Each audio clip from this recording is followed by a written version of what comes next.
ஒரு கிராமத்தில் கருப்பு என்ற தெருநாய் இருந்தது. யாருக்கும் அதை பிடிக்கவில்லை.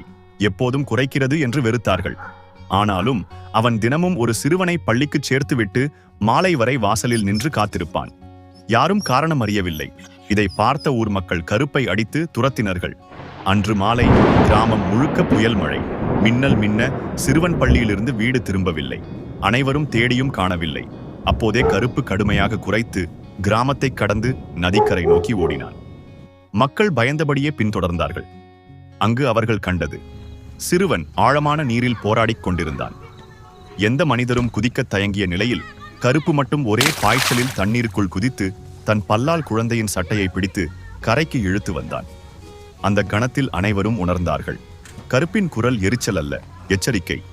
அவன் சாதாரண நாய் அல்ல, கிராமத்தின் காவலன். இது போன்ற கதைகளை கேட்க சப்ஸ்கிரைப் செய்யுங்கள்.